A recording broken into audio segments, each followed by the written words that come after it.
Work out every day. Better yourself every day. Suffer. Go back to a spot that's not so fucking comfortable for you. Just because you made it and you've arrived somewhere, and if that's your mentality, you're no longer a fucking mentor. Don't fucking mentor, motherfucker. If you're happy where you're at, take a few steps backwards and go back to where that one spot that made you. That spot that made me was that time on the couch, I'm sitting with fucking chocolate milkshake, 297 pounds. I can't go back to 297, but I can go back to how that time felt, because that's when I was the hungriest. We lose the hunger and then we go into mentoring people. I'm mentoring you from a nice 72-degree temperature room. Everything is great. I'm making millions of fucking dollars and people are mentoring people. That's great.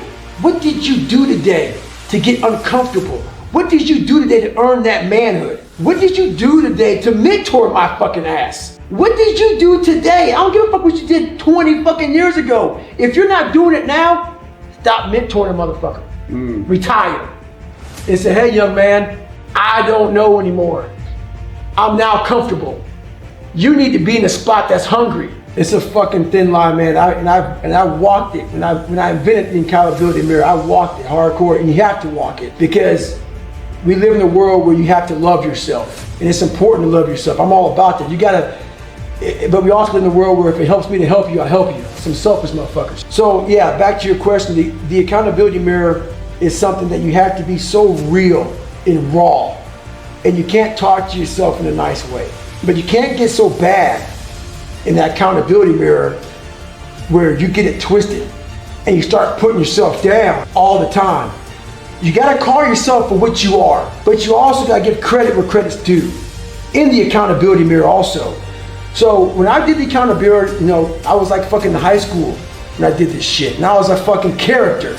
I was a liar, I was a character, I was a cheat. It took several years to get out of that, man. I didn't know. And I hate to put ignorance on something, but when you're trying to literally invent a man out of nothing, you have a whole bunch of shit to go through, man. And I had a whole bunch of shit to go through. It took a lot of years. I was the epitome of getting it done. I wasn't proud of how I got it done. I wanted to be proud of it. I wanted to earn. I wanted to earn how I got it done. Yeah. That was the thing, man. That's what bothered me. Back to the accountability mirror, you have to call yourself out for what you are. And at that time, I called myself out. But you also have to be careful for a lot of people getting this mentality of, we live in a world a lot of times now where people don't believe they're good enough ever. And they continuously talk about this, I'm not good enough. I'm not good enough. I'm never gonna be good enough. If that's your accountability mirror, that's not how you do that. Call yourself out for who you are at that time. Be real with yourself, be honest. And then start to fix that and change. So the most important conversation is when you have with yourself. You have to change that conversation. If you're a negative person and all you talk about is, I'm not good enough here, that person, that's not how that works. That accountability mirror has two sides to it. You call yourself out and you also start to have these small victories. The small victories, don't have this big grandiose, like I want to be a Navy SEAL. Trust me, man, don't do what I did. I had very limited time to do what I did. So my accountability mirror became huge and grandiose. It's too much for the brain to comprehend. The brain can comprehend, if I had to lose 106 pounds in less than 3 months, which I did, that's too much. You quit doing that. I quit 100 times during the process. Just fucking look at it. If your goal is 106 pounds, be happy when you lose a fucking pound. Progress is always about moving forward. Not moving back, not staying stagnant, moving forward, even if it's one small step at a time.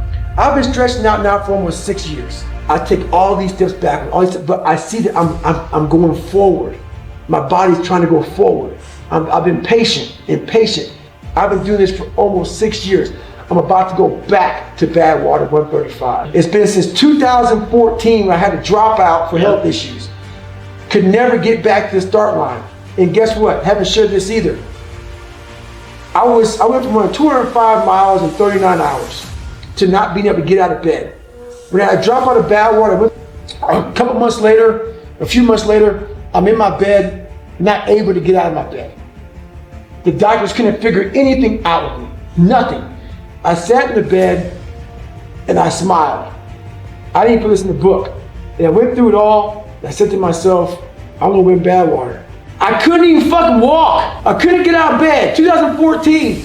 And my mentality is, I'm gonna win fucking Badwater one day. And I swear to God, that's exactly what I thought. Versus laying in that fucking bed, thinking this is it.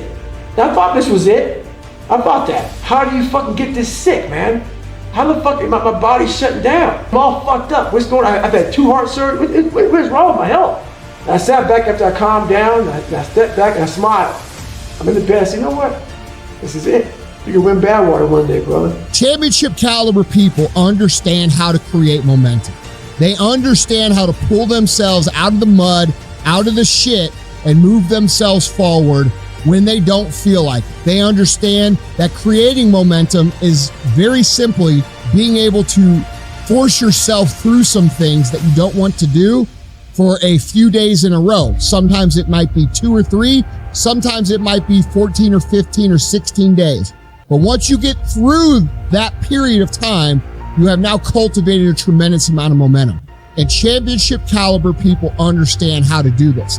They understand how to exercise their discipline to make sure that they force themselves through the first gauntlet, so to speak, that they're going to have to get their lives in motion.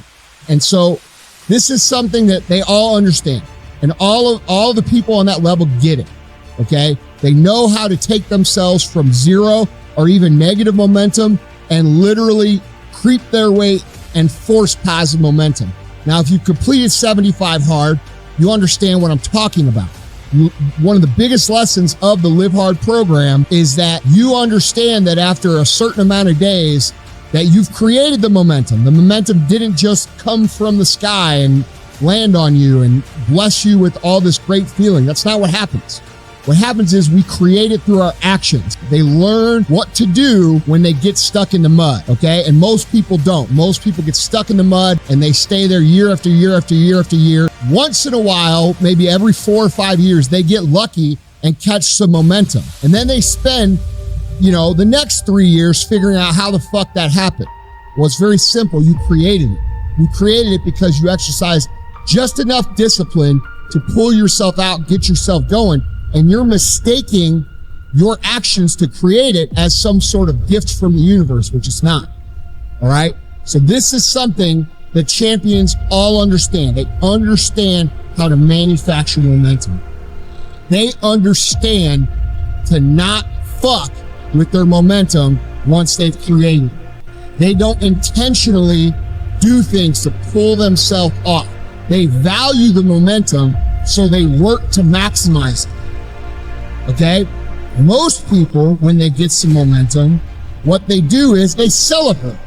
And I'm just going to use the idea of diet and fitness here because I think most people will understand that. What they do is they go X amount, 6 days in a row or 5 days in a row, and they say, well, I need a reward.